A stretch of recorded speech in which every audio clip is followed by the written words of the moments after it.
Hi everyone, Patrick here with Red 6 Race Gear. Today we're going to be talking about how to buy a helmet. Whether you're kart racing, auto racing, whatever kind of racing you're going to do, there's a lot that goes into a helmet. It's arguably your most important piece of safety equipment, so there's a lot of things you need to think about when you purchase one. So this right here is the Arai SK6 helmet. It's very similar to the Arai GP6S, the GP6, the GP6 PED. Arai has kind of a odd naming structure for those. They all sound very similar, but they are a little bit different. But the first thing you want to be doing when you're buying a helmet is think about, is it going to be a karting only helmet, or are you going to be using it for auto racing down the road? If there's even a chance you might be doing some auto racing, whether it be autocross, drag racing, oval track, whatever, anything where you're in a closed cockpit type car, you'll want to go with an auto racing helmet. The difference is that they'll have what's called a Snell SA rating as opposed to the Snell K rating, K for karting, and that will basically give you a few different options here.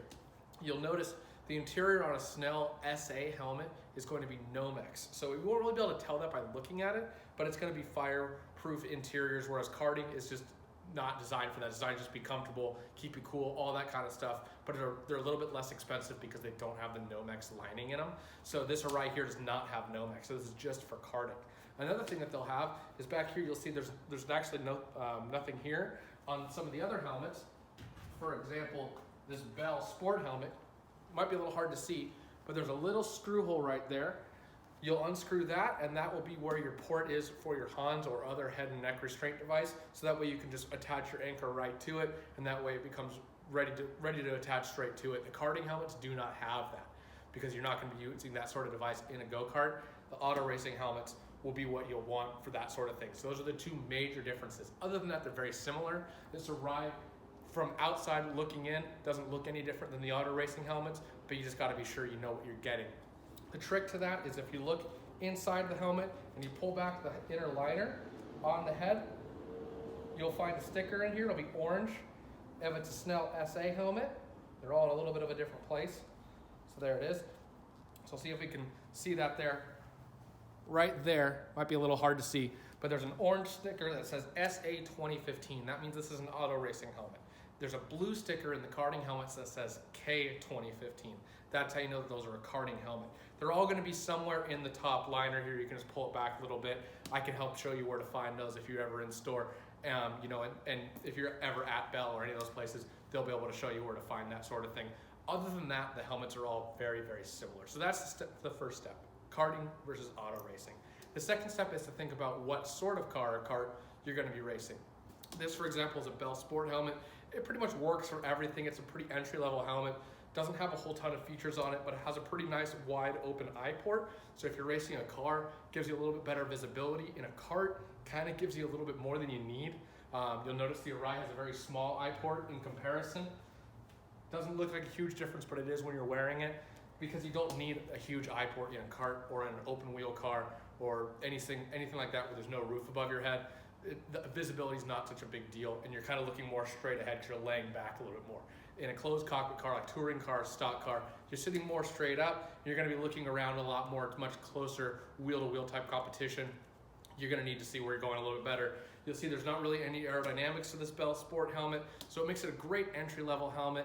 It doesn't have forced air, it doesn't have a wing, none of that stuff. It'll work great for somebody that's drag racing, autocross. It'll work for karting. It'll really work for anything, but it's just not the ideal solution for a lot of those things. If you're racing off-road and you need to have a forced air tube on it, this really isn't going to be the right option for you. Same with a stock car. Those are all things that you're going to want to think about. So that would be the Bell Sport there. That's kind of, like I said, the entry-level type thing. The HJC is another option. It has a little bit of vents on top. It has a rear wing that's available. This is a little bit of a better option if you're racing open wheels or if you're going to be racing in a go-kart. When you're looking at a helmet also, one of the things to consider is how it fits. Now, a lot of people will say, well, a Bell has a rounder fit and a Arai's a little more narrow. There's a lot more to it than that. Everybody has a unique shape of their head. No two are exactly the same. So you can't say, oh, well, I have a round head and I know a round head tends to fit a Bell. It's not that simple. You really need to come and try all the helmets on, see what you like, make sure that it fits you not only around the top of the head, but also in the cheek area, the back of your head. Everybody's got different shapes. Some people have a little bit of a rounder back top of their head, and sometimes it just gives you a weird pressure point, and it makes it really uncomfortable. Worst thing you want to do is buy a helmet online without trying it. everything seems to be okay, but then you've got a weird pressure point right on the top of your head, makes it really uncomfortable to wear. And sometimes that's just the nature of these helmets. Sometimes one helmet will fit you better than another. So it's really important to try them on, and nobody can tell you over the phone or via the internet, email, or anything like that what's gonna fit you. They might say that, oh, you have a round head, buy this one. It's just not that simple. So make sure you're trying helmets on always before you buy them. Once you find a brand you like, more or less they're gonna stick around and be kind of the same fit forever, but it's worth it when you're spending $300, $400, $500, $600 on up, sometimes over thousands of dollars on a helmet. Just take the time, go spend an hour, go try it on, make sure it fits you right. It's really important to make sure that that happens. Now, the last thing you'll want to think about when you're buying a helmet is what's available for it. What color visors are there? What sort of accessories? What sort of different colors does the helmet come in? Are you going to be getting it painted or not? All that sort of stuff matters. For example, if you're going to be getting your helmet painted, you probably do not want to buy the black helmet. It's not a huge deal, but most painters prefer to work with the white. It gives them a little bit of a better base.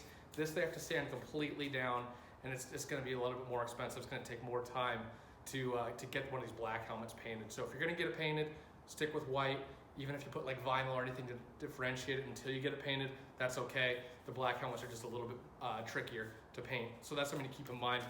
And as I mentioned, some helmets have the rear wings that are available for them, some don't. Check all that out, call me, and I'll be able to help you out with all that stuff here at Red 6 Race Gear. I know what helmets have the rear wings, which ones don't. Some have available front gurneys on them for a little bit better front downforce on the helmet, just kind of balances it out a little bit.